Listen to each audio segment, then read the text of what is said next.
The first warning didn't come from satellites or governments.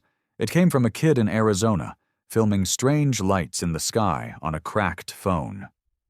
2 hours later, Beijing went dark. 3 hours after that, the United Nations received a transmission in perfect English. Humanity will be pacified within the hour. Surrender is mercy. Resistance is extinction. They weren't lying about their intent, just their timing. By then, I'd already lost contact with my squad. They came fast, efficient, not monsters, worse. Calculated minds behind synthetic eyes. Speaking in sterile voices as they vaporized city blocks like they were pressure washing a sidewalk. No glory, no negotiation, just extermination. I was pinned behind the remains of a grocery store in St. Paul, rifle shaking in my hands, the air thick with static and ash. Corporal Jensen had bled out next to me, his face still twisted in shock. They'd hit him mid-sentence. No time for last words, no time for heroics. That's the thing they didn't get about us. They thought we'd fight with honor. Protocol, morals. They didn't know what kind of bastards war had made us. When the transmission hit the world's networks, our governments were already gone. Command lines shattered, satellites hijacked, nuclear silos turned to molten steel. But humans? We don't fall like governments do. We don't wait for orders. We don't need a chain of command to do what has to be done. I was just a combat engineer, ex-Navy, dishonorably discharged, broken spine patched with cheap carbon plates, and an addiction to combat stims, the kind of guy recruiters stopped calling. But in that moment, in the rubble, in the chaos, they needed someone like me. I dragged Jensen's corpse behind a fridge, took his tags, took his detonator. Then I started running toward the nearest drop zone. The Council's war drones didn't understand guerrilla warfare. They had air superiority, yes. Weapons that could turn bone to vapor, yes.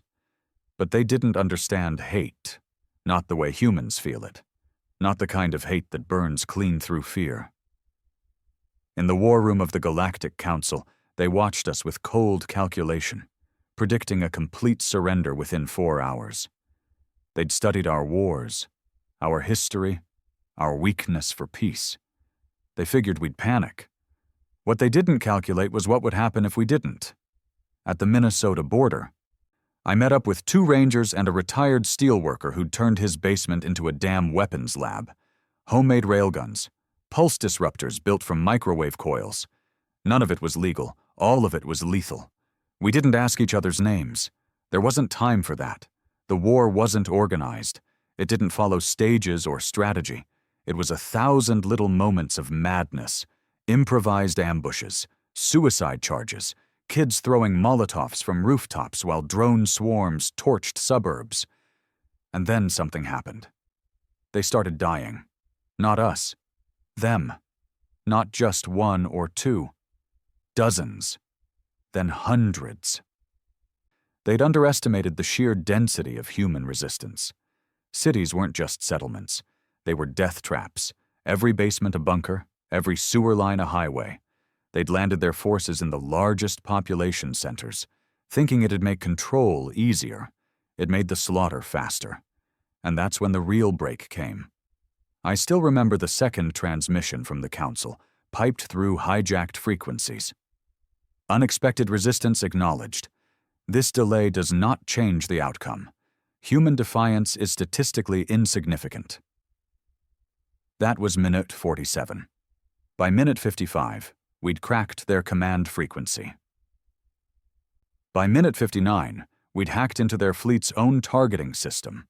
And by minute 63, just over an hour after they declared our surrender, we wiped their entire assault fleet from low orbit using their own cannons. We didn't win because we were stronger. We won because we refused to die the way they expected. The skies were quiet again. But it wasn't peace. It was the silence of something much worse. The silence right before a second wave. I stood among twisted metal, the black husks of enemy craft still smoldering around me, and all I could think was, they're going to come back angry. They always do. The humans who fought in the first hour were a strange breed. Survivors, rogues, exiles. I don't think a single one of us gave a damn about politics or patriotism. None of us fought for a flag. We fought because there was no one else left. We fought because surrender wasn't a concept we carried in our blood. In those first 63 minutes, Earth burned, yes. But what burned brighter was human rage, human refusal, human unpredictability. That was the real weapon. And now, the Council knew it. The official governments were down, but pockets of resistance were starting to pulse like fresh blood through dead veins. Some idiot from a Denver tech startup built a drone fleet from racing quads and garage parts. A retired Indian general coordinated citywide blackouts to throw off enemy scanners. In Tokyo, a samurai club, the kind of cosplay group you'd laugh at a week ago, was rumored to have taken down an enemy mech with reinforced katanas and high-explosive grenades strapped to their chests. None of it made sense on paper. But that's the thing. Humans don't win wars on paper. I regrouped with the same trio I'd fought alongside near the drop zone. They never gave names, and I never asked. The steel worker, he had arms like steel cables and a voice like gravel, was nicknamed Forge. The two rangers, one had a limp and a cold stare. We called him Ghost. The other talked too much, chewed gum while loading plasma rounds, and smiled every time something exploded. Trigger. Forge had set up a temporary stronghold inside a ruined subway station. No lights, just emergency generators, handheld EMP blasters, and 3D printed frag grenades stacked like soda cans. The air smelled like burnt copper and blood. "We bought ourselves time," Forge said, sitting on an overturned metal crate. "But they'll adapt." "They always do," I muttered. "Council doesn't underestimate the same species twice." Ghost leaned against the wall, arms crossed. "Then we give them something new to underestimate." That became the unofficial motto of what we started next. The Council didn't understand guerrilla warfare. Not really. They'd never fought an enemy that didn't follow rules. Their entire structure was based on precision, efficiency, logic. Our first counterattack was anything but. Trigger and I hit a supply node the aliens had dropped outside of Chicago. They'd constructed a geometric storage unit, flawless in design, invisible to our primitive radar. What they didn't know was that a teenager had captured its cloaking flicker on a live stream while skateboarding past it. That footage went viral in underground networks. It took us 12 hours to plan, 3 to infiltrate, 46 seconds to destroy it. We didn't use elite tech. We used agricultural drones rigged with fertilizer bombs, the kind banned during the last human conflict because they were too unpredictable. Perfect.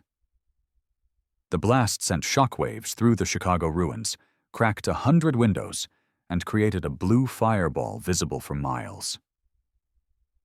I still remember the stunned silence in our comms afterward, until Trigger laughed like a man possessed. "They're going to call this terrorism," he said. "No," I replied, wiping blood from my eyes. "They're going to call this human." Back on the Council flagship, they didn't react with fear. They reacted with recalculations. Data fed into cold alien minds, into their synthetic neural nets. They tried to understand why humans refused logic. They ran projections, simulations. They still didn't get it. Because we weren't following survival instinct anymore. We weren't fighting to live. We were fighting to make them bleed, to punish, to avenge. That level of emotion doesn't show up on their models. They didn't have a protocol for it. So they deployed the enforcers, not machines, not soldiers, something in between. Biosynthetic hunters, fast, quiet, programmed for psychological dismantling. The first reports came from London. Civilians disappeared in broad daylight. Entire squads gutted, never fired a shot. They left behind messages etched into walls with plasma. "You had your chance. They were smarter, meaner, and they hated us now. That's when things got darker. Forge's team in Detroit went silent. No explosion, no distress signal. Just gone. Trigger broke a piece of machinery in half when he heard. Ghost didn't say a word, just loaded every mag he had, one by one, without blinking. We're ghosts now too, he finally muttered. We moved our base to a crashed alien transport in northern Canada. The cold helped cloak our heat signatures. Inside that broken ship, we studied their tech. I spent weeks learning their interface by watching dead aliens' fingers twitch.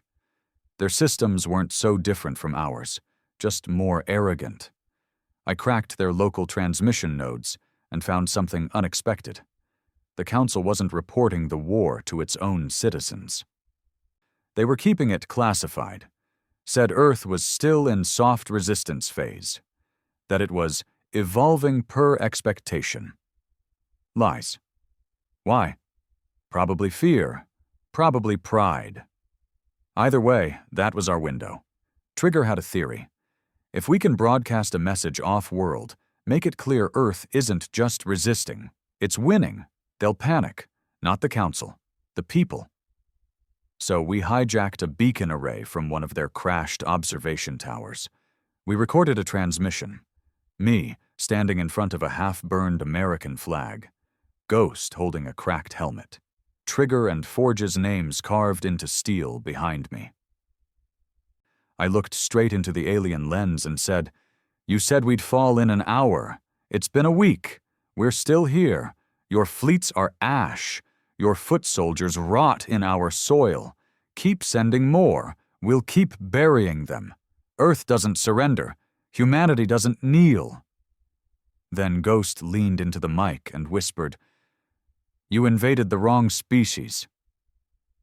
We sent that broadcast on every open Council channel, and the universe heard it. They retaliated hard. Orbital strikes, coordinated extermination squads. No more mercy, no more posturing. But something had shifted. Alien citizens across the galaxy began questioning the invasion. Protests. Subversive questions, even assassinations of low-tier Council members. Whispers of rebellion in systems we'd never heard of. Back on Earth, we weren't celebrating. We were losing people. Daily. The cost was bleeding us dry. But we kept pushing because it was no longer about saving Earth. It was about showing them what humans do when pushed too far. The final blow came when Forge, believed dead, sent us a single shaky message from orbit. He'd been captured, escaped, hijacked a Council vessel with a team of prisoners, and was headed towards their data core. Deep space, high security, completely unbreachable. Except he breached it. His final act? He uploaded Earth's entire war archive, every slaughter, every rebellion, every single minute we survived when we weren't supposed to. Millions watched it. Billions questioned everything they'd been told. And then, finally, the Council fell silent. No more attacks, no more threats. They retreated, not because they were defeated by force, but because they were dismantled by fear. Fear of a species that refused to die. It didn't feel like a victory. Not when the skies cleared. Not when the Council fell silent.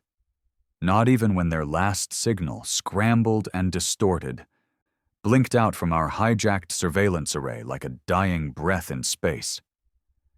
The world had stopped burning, yes, but the smoke hadn't cleared. The air still stank of ozone and scorched bone. Cities were still dead, families still gone, and the men who survived. Men like me.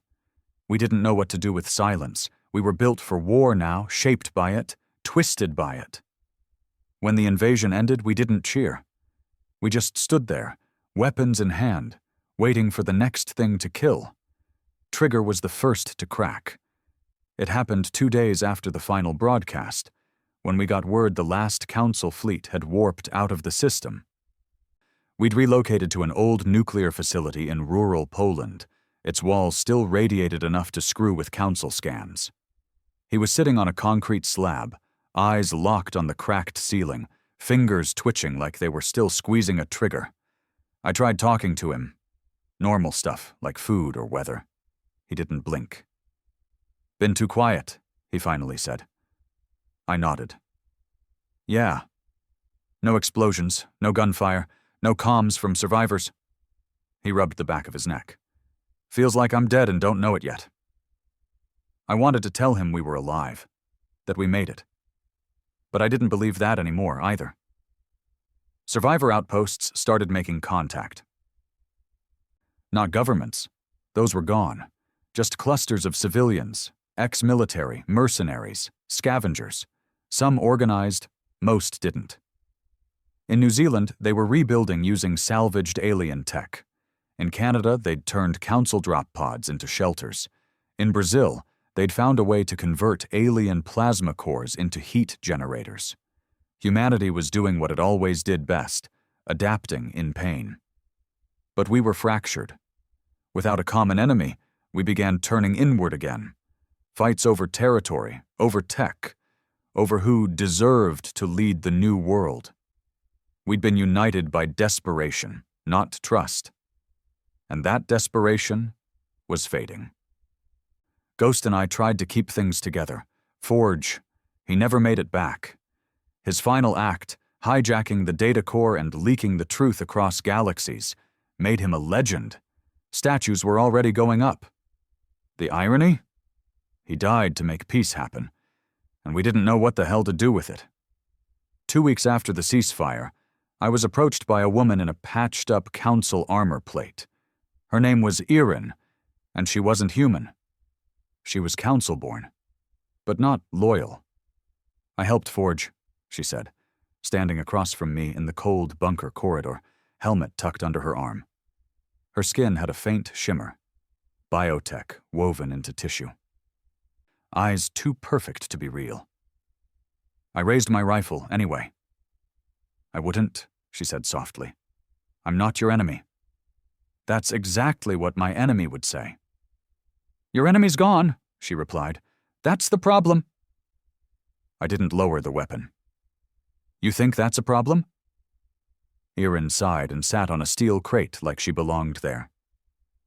The council was a monster, yes, but it held the galaxy together, with fear, with control, with precision. Now that it's gone, what replaces it? I didn't have an answer.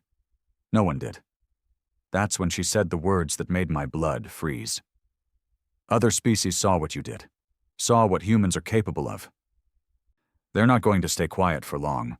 Some want to punish Earth for humiliating the Council. Others want to recruit you, use you.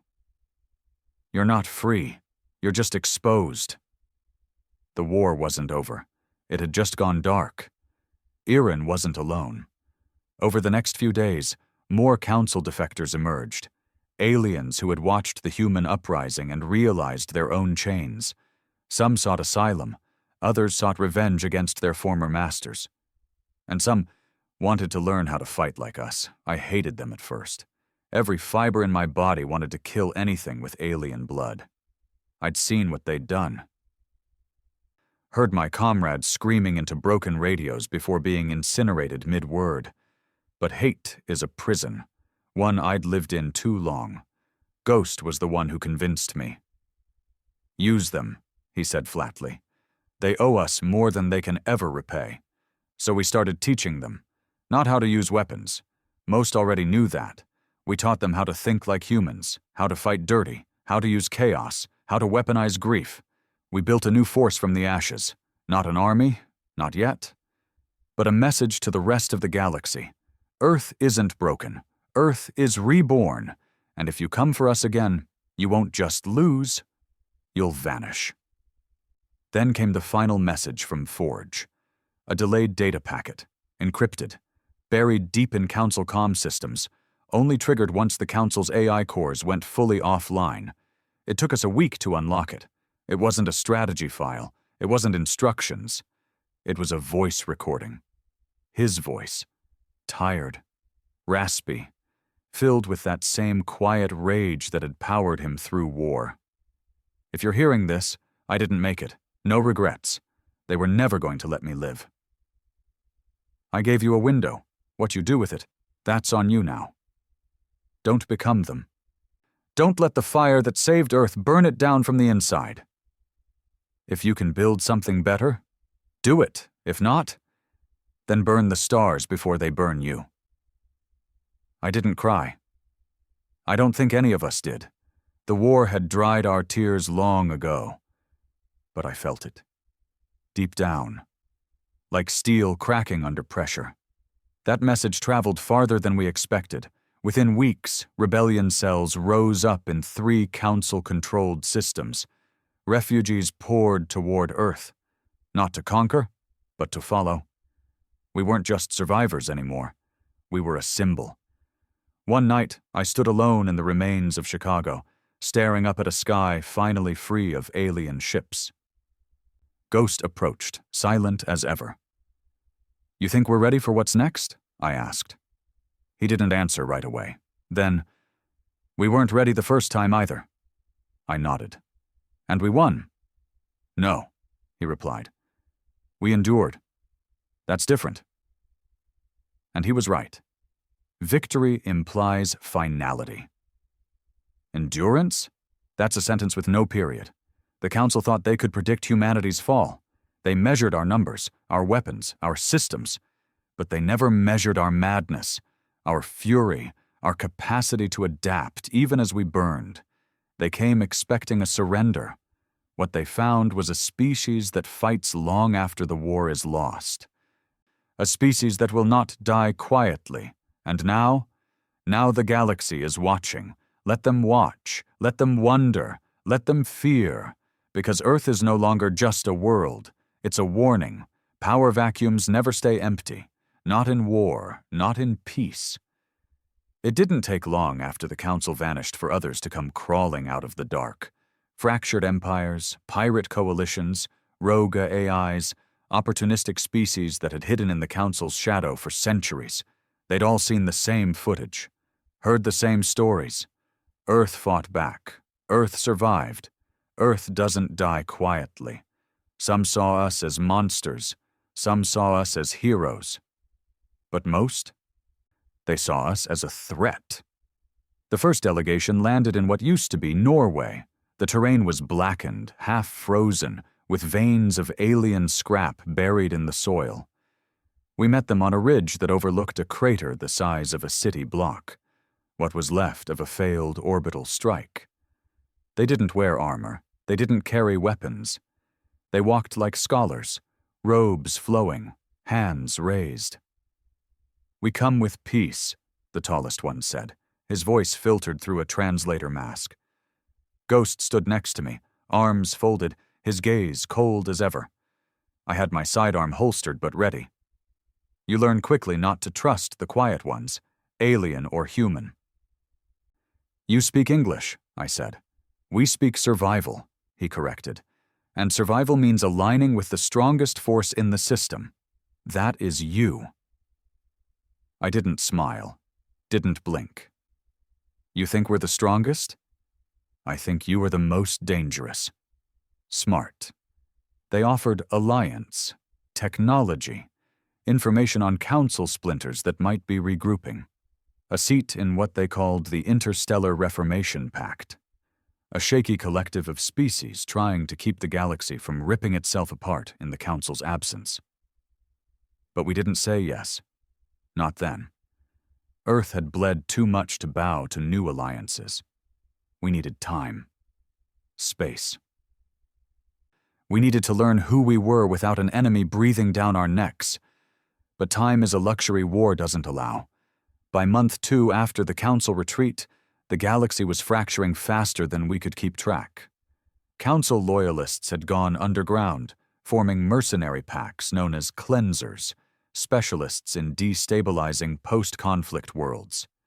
They hit refugee ships, sabotaged peace stations, wiped out rebel colonies that had supported Earth during the war. One such attack hit a small colony on Mars, our colony, 2,000 civilians, scientists, engineers, all slaughtered in less than 6 minutes. The only message left behind was a symbol, 3 vertical slashes burned into the colony's central tower. Ghost recognized it first. Council Shadow Unit. Tier 9 Cleanser Class. It's a death mark, he muttered, voice low. They're telling us Earth's not finished. Trigger, who had barely spoken since Forge's final message, finally snapped. We waited too long. And he was right. The Council hadn't learned to fear Earth. They just learned to hide from us. And now they were bleeding us dry, one colony at a time. I called for a summit. Not governments. Those were gone. This was warlords, resistance leaders, tech barons, and survivors who'd taken power through force and flame. Most had blood on their hands. All had enemies.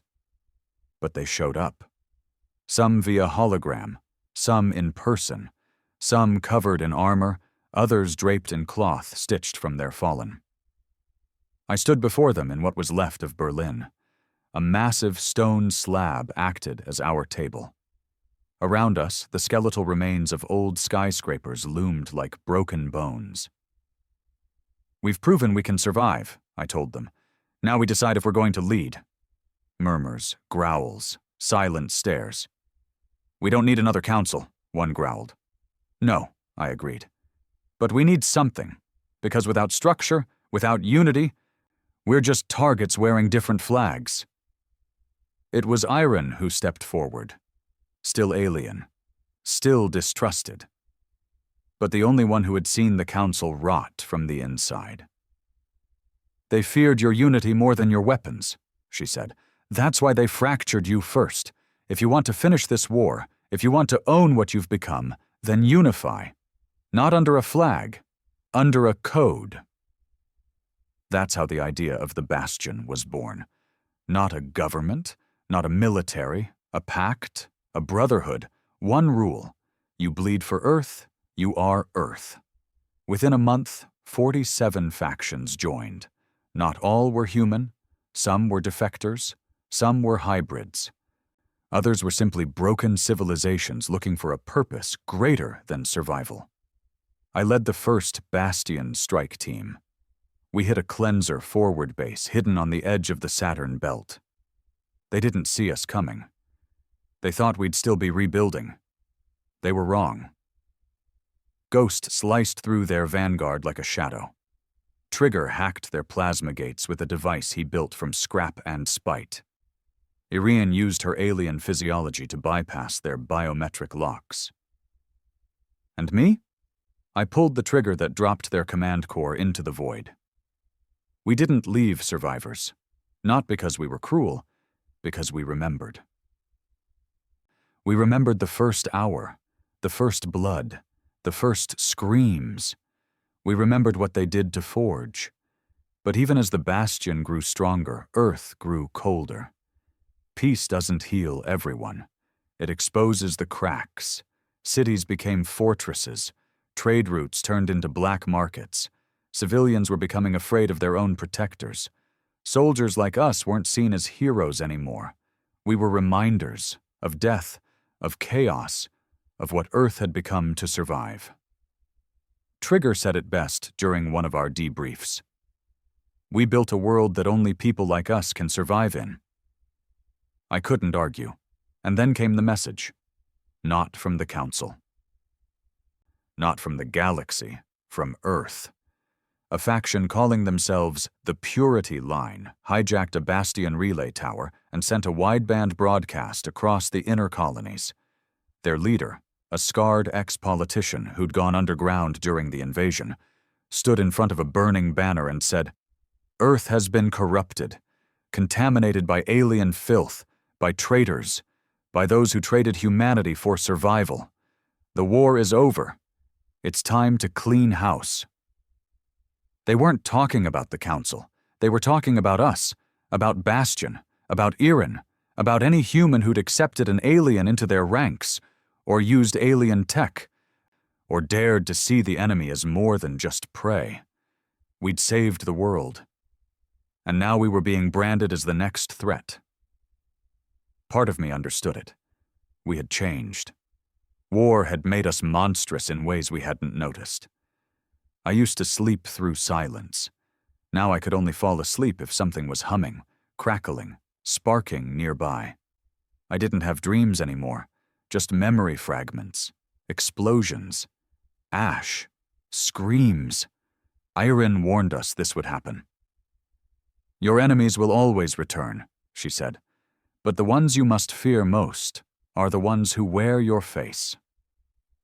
Ghost and I stood on the edge of an old dam, overlooking a newly constructed Bastion supply depot. He was quiet, smoking a twisted cigar made from alien herbs, only thing that kept his nerves calm now. "What do you think happens next?" I asked him. He exhaled smoke like he was exorcising a demon. "Civil war," he said. "Not tomorrow, but soon." "And you?"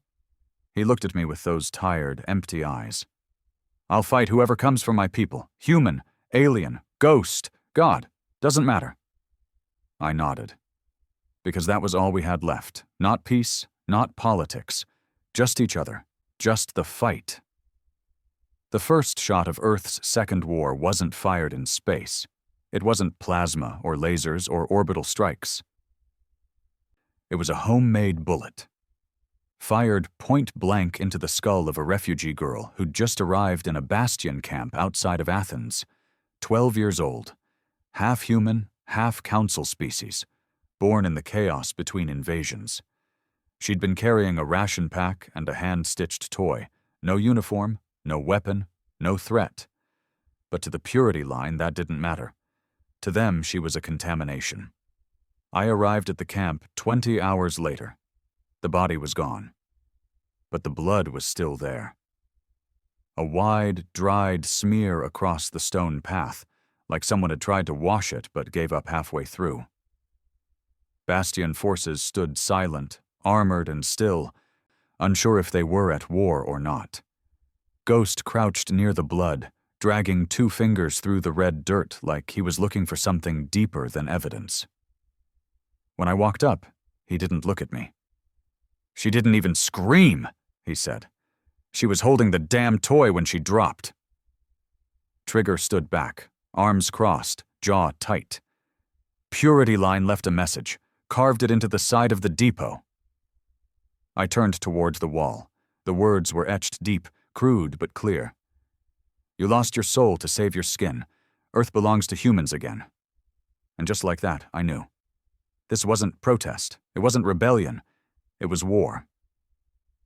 The purity line wasn't an army. They were a sickness, spreading through the cracks in Bastion's foundation, whispers in supply lines, propaganda in food crates, recruits turning ghost, officers found dead in their bunks.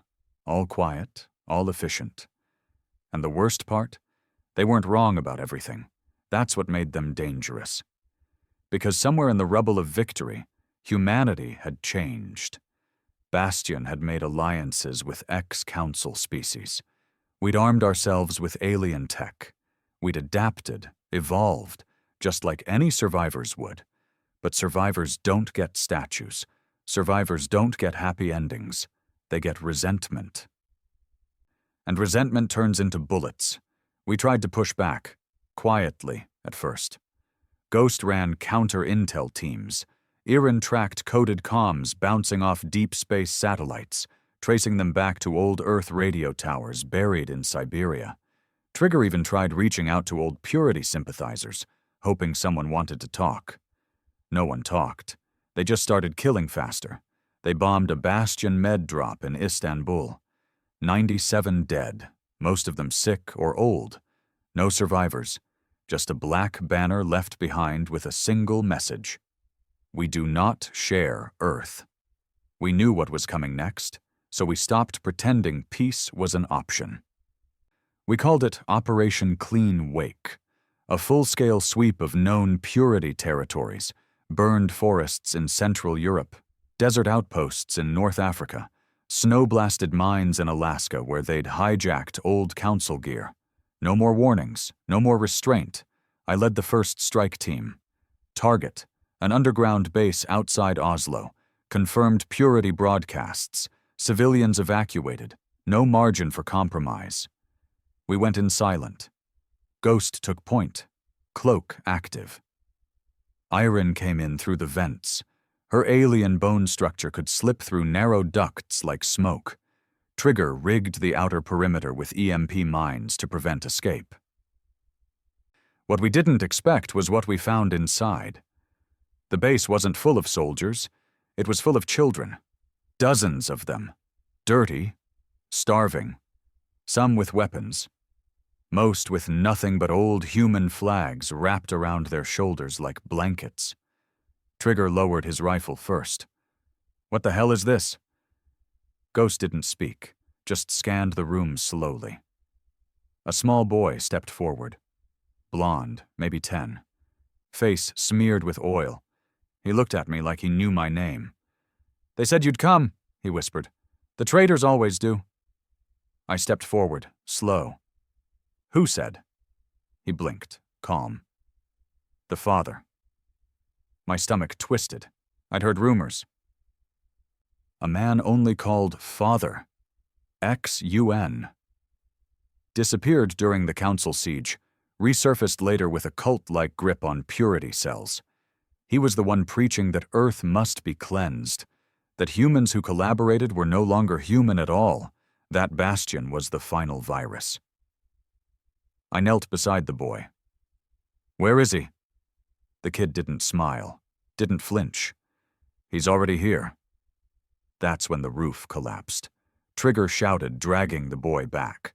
Ghost rolled into cover. Iron screamed through the comms. "Ambush! Detonators in the vents!"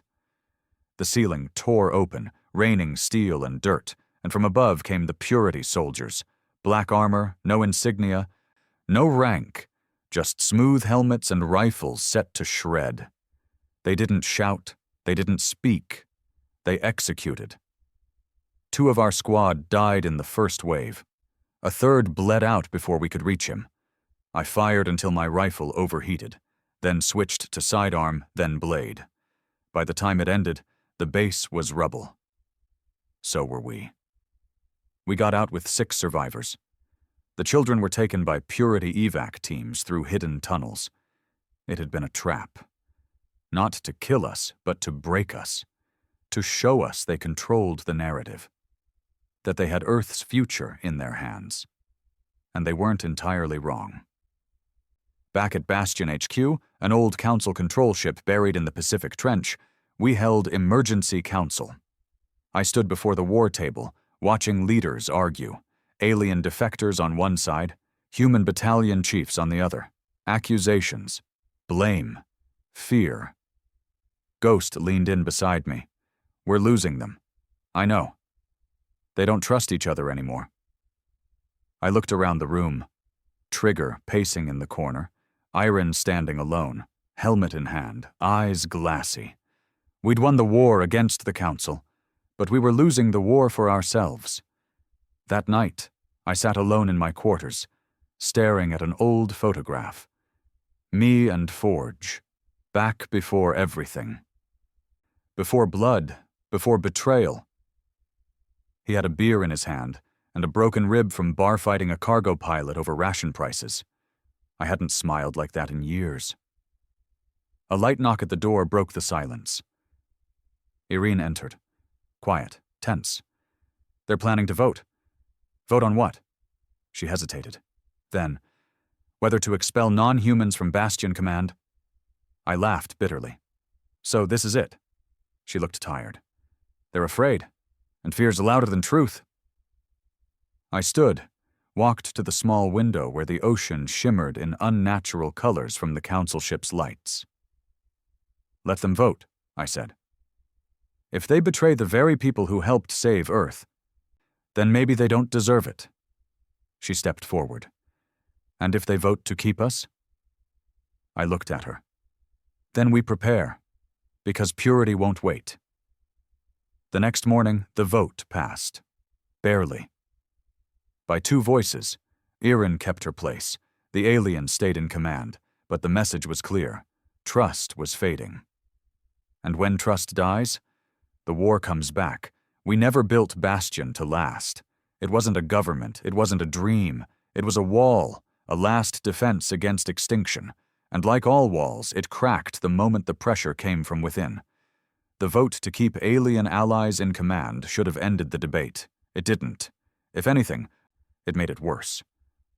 Within hours of the announcement, 3 Bastion outposts declared neutrality. A 4th went silent entirely.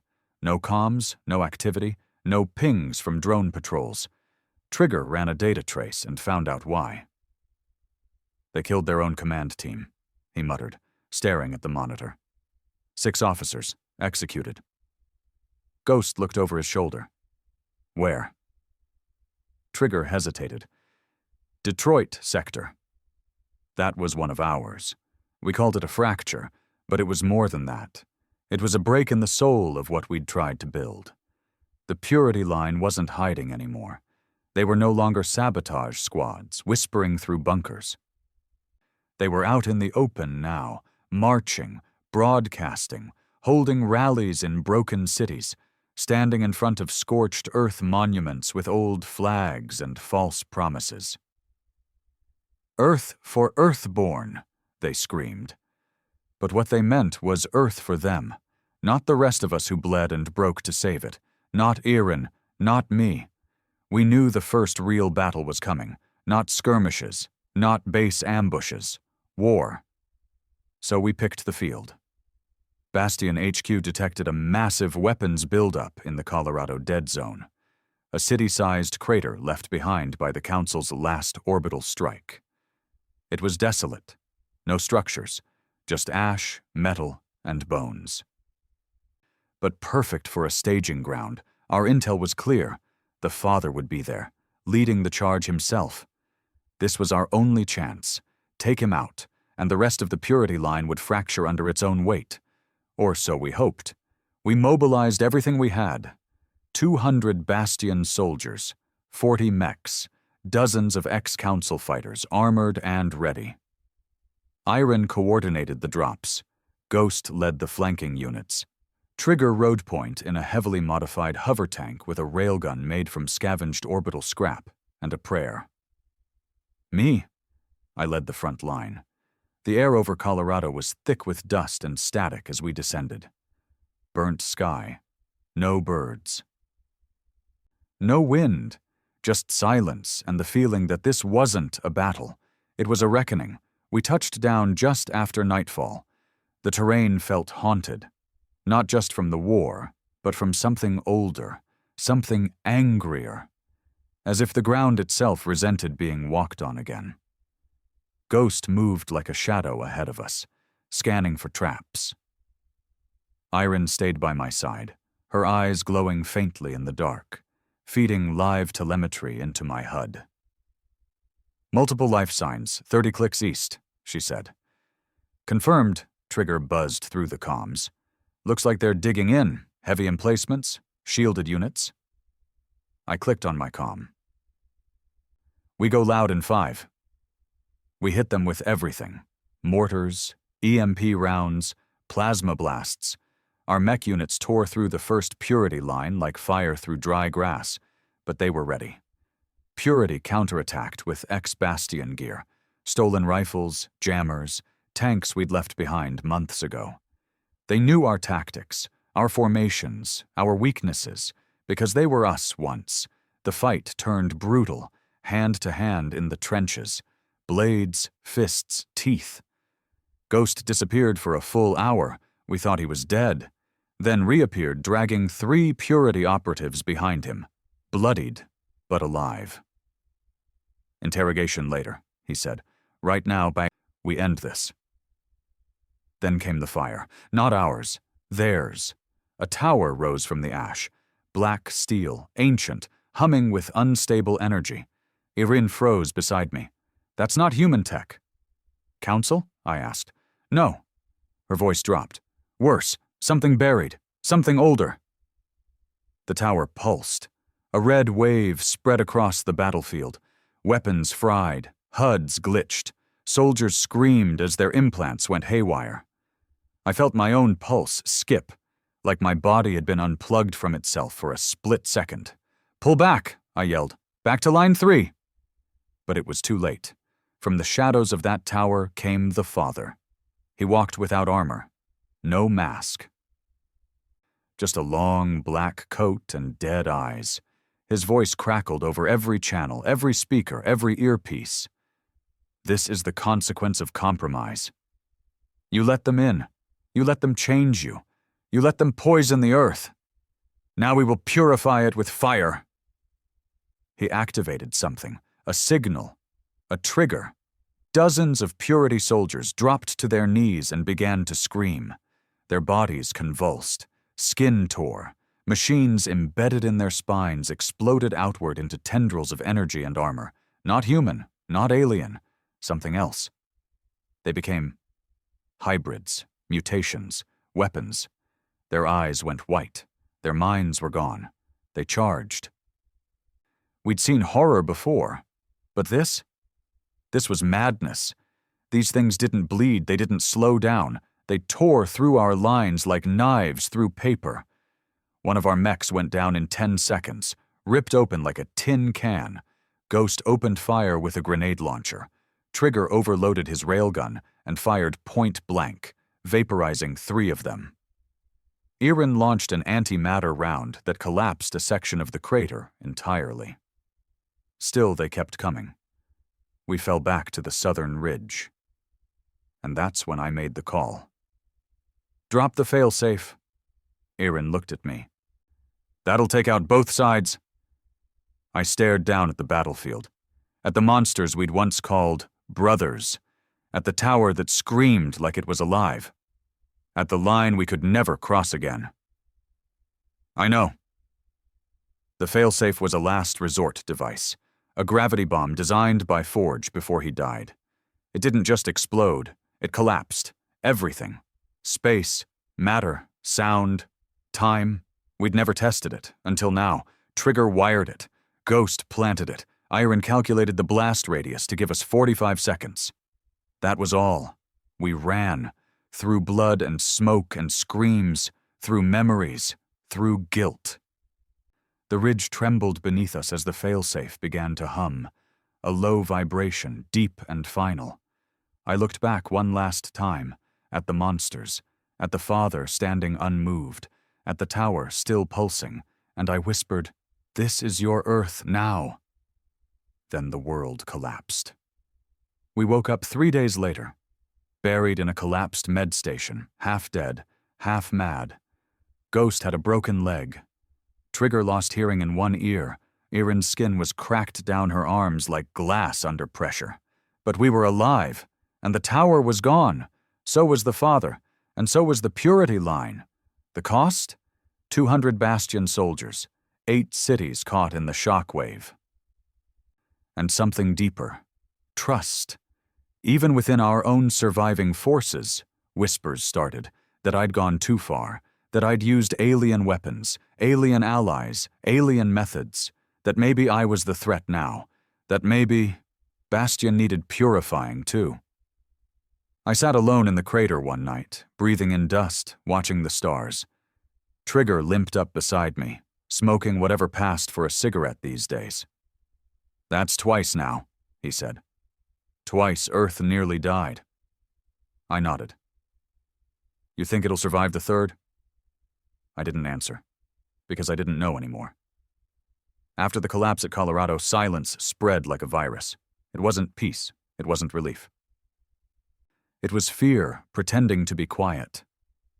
The purity line was gone, burned to ash by a failsafe we never wanted to use. The father was presumed dead, though no one had found a body, and the mutated hybrids he'd unleashed had been erased in the implosion. But you don't kill ideology with bombs. You bury it, and it grows underground, like roots cracking stone. Bastion was a shell of itself. We still had soldiers, still had weapons, still controlled the largest piece of ex-council tech on Earth. But the heart, the trust, the unity that made Bastion more than just firepower? Gone. Whole units deserted. Supply convoys never made it to the outer zones. Defectors, both alien and human, started carving out their own safe havens. Little empires, micro-dictatorships, whatever you want to call them. They were fragmenting us faster than purity ever could. It turns out, When you kill a fanatic, you create martyrs. And when you kill 100, you build religion. The whispers started first. Commander's compromised. He used the failsafe too easily. Forge would have never allowed this. I heard them in the halls, in mess rooms, in comm traffic when they thought I wasn't listening. Even Ghost kept his distance after Colorado. We'd fought together in dirt, ash, and fire. But now he looked at me like I was something else. Not human. Not alien. Just dangerous. Erin remained by my side. Her arms were still healing, veins lit faintly from energy trauma, skin peeling like dried leaves. She should have been in stasis, should have let medical AI resequence her cells, but she wouldn't leave me alone in the dark. "You know they'll come for you," she said one night, voice low. "Who?" "Your own." I didn't deny it. She stared through the window at the shattered coastline, water glowing faintly from submerged tech. "You can still walk away." I looked at her. "Where?" Her eyes met mine. "Anywhere. As long as it's not here." But this was my grave. I knew that. I dug it the moment I pressed that failsafe trigger. The first betrayal came from inside the war room. Trigger. He'd been quiet since Colorado, withdrawn, cagey, always muttering under his breath. We thought it was trauma, maybe guilt, maybe just him finally snapping after everything. We were wrong. It was planning. He leaked mission codes to a rogue Bastion splinter in Moscow, former tacticians who believed in strategic separation, a polite way of saying a new chain of command without me in it. They attacked an aid convoy headed for Asia Sector 4, 35 medics, 5 children, all dead. Trigger didn't flinch when confronted. "You made us monsters," he said, leaning against the interrogation wall, calm as steel. "I just gave them permission to stop pretending." Ghost was there. He wanted to shoot him. Right there. Point blank. But I couldn't let that happen. Because if we started killing each other in rooms like this, behind closed doors, with no trial, no chain of justice, then Bastion truly was gone. So I locked Trigger in the ship's brig. Deep level, maximum security. I visited him once before the door sealed. He didn't beg, didn't explain, just stared at me with disappointment. "I followed you through hell," he said. "Now you're dragging us into the void." Then he turned his back. The council met again. What was left of it, anyway? 3 human leaders, 2 non-human. And me. Erin sat beside me as a representative now, not just a soldier. She wore formal armor, fractured plates reforged with human alloys, glowing veins dulled down to avoid sparking panic. The discussion was bloodless, but the tension was suffocating. "We need elections," someone said. "For what?" Ghost snapped. "We're still in recovery. We hold elections and Bastion dies. Too many factions. Too many loyalties." "So we just keep following him?" the Asian sector rep asked, pointing to me. "A commander who flattens half a continent to stop a cult?" I said nothing, because nothing I said would matter anymore. The vote passed. Leadership would dissolve. Elections would begin. In 30 days. I didn't run, didn't protest, didn't care. The idea of leading this shattered, paranoid, half-militarized planet made me sick now. Let someone else wear the target. But Earth didn't give us 30 days, not even close, because just as the cracks in Bastion became unhideable, something came from beyond the stars. Not a fleet, not weapons. A message, simple, short, from a species we'd never heard of, transmitted in every language we'd ever used. "We saw what you did to the Council. We saw what you did to yourselves. And we're coming." That message broke whatever remained of the illusion. Ghost slammed his fist into the wall when he read it. Another war, another damn war. Irin's face was pale.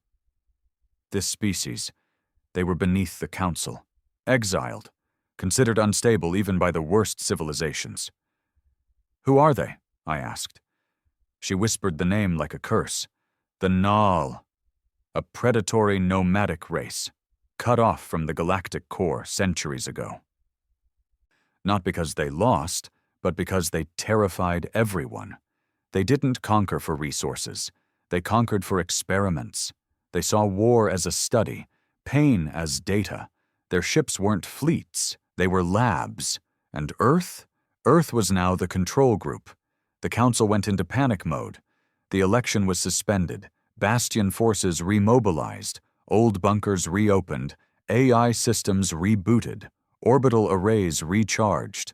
For the first time in months, everyone stopped fighting each other, because something worse was on the way. And this time, we didn't know if we could survive it. That night, I walked into Trigger's cell. He was lying on the floor, eyes half shut, thin, starved. You heard it? I asked. He nodded. The Null. Another nod. I need you, I said. He didn't move.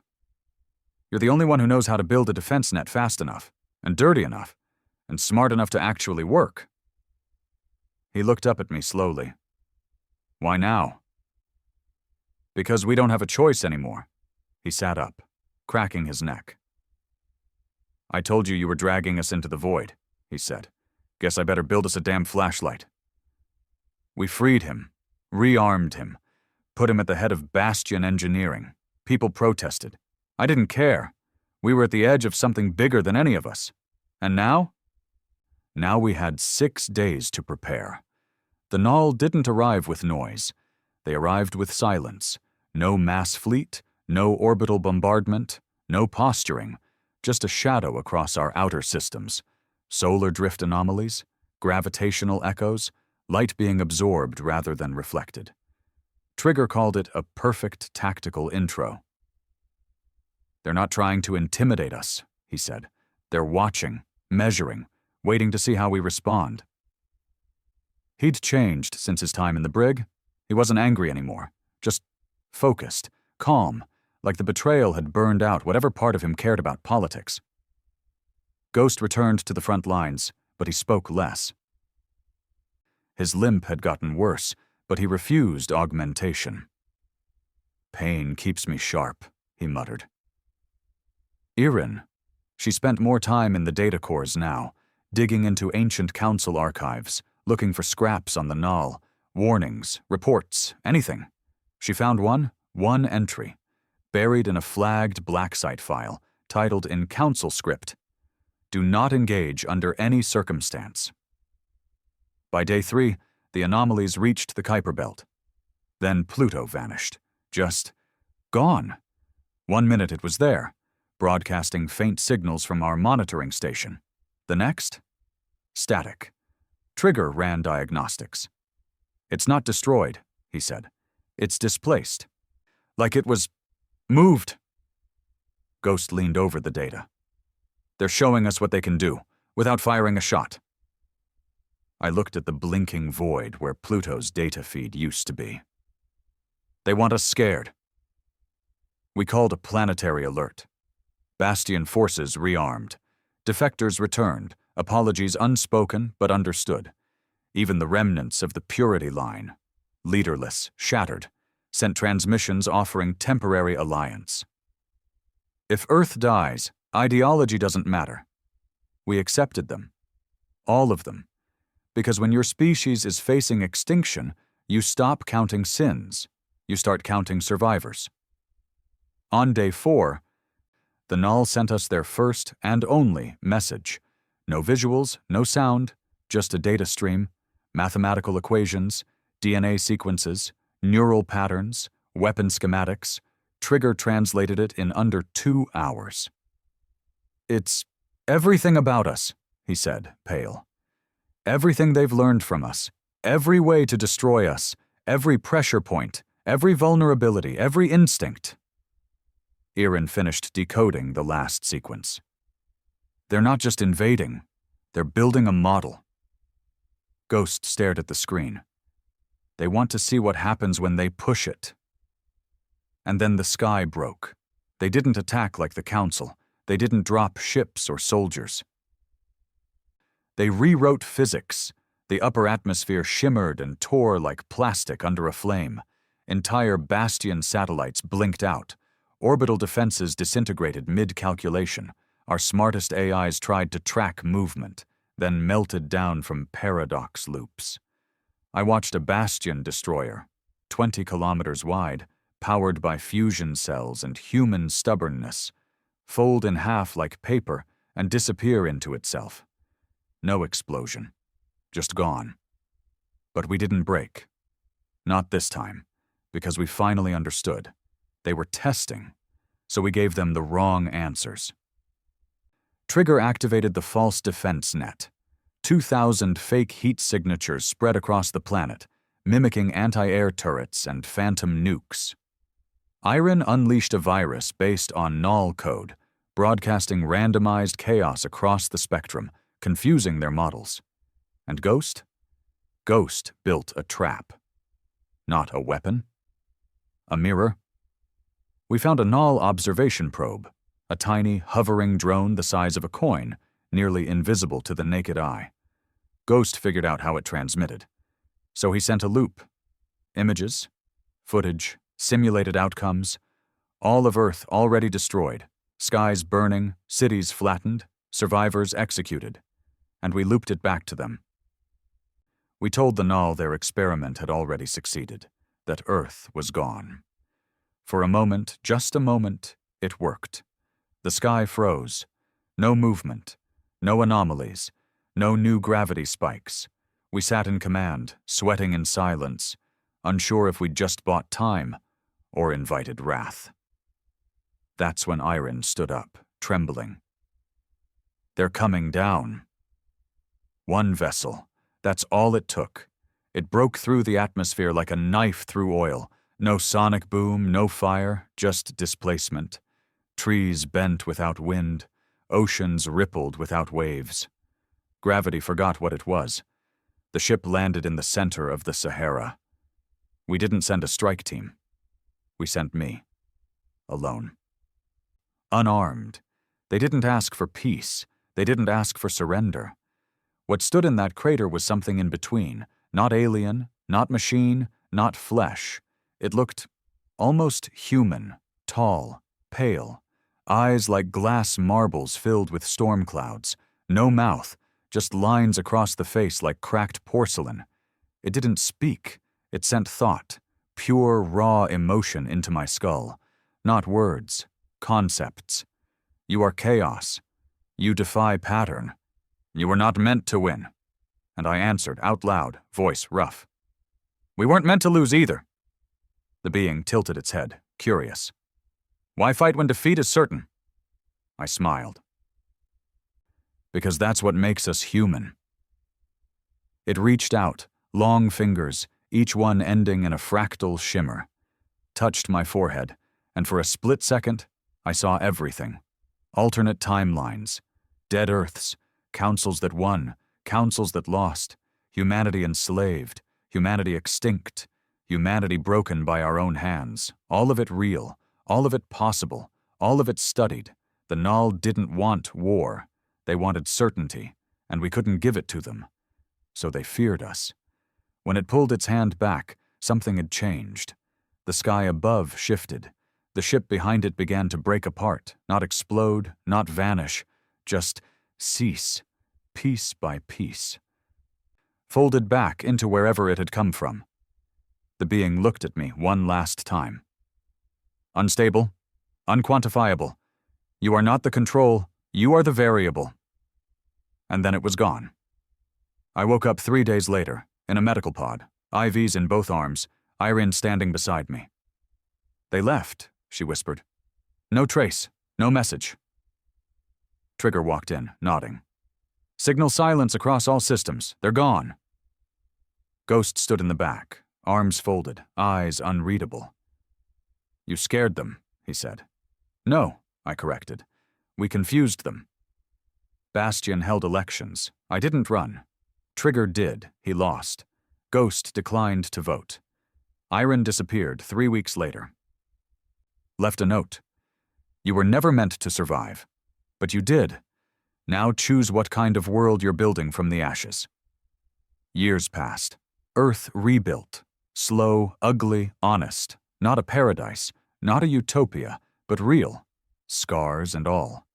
I still walk the ruins some nights. Old war zones, forgotten bunkers, graves without names. Sometimes I think of the council. Sometimes I think of the Father. But mostly, I think of the moment I looked a God in the eye and told it no. They thought we'd fall in hours. We ended the war in minutes, but the truth?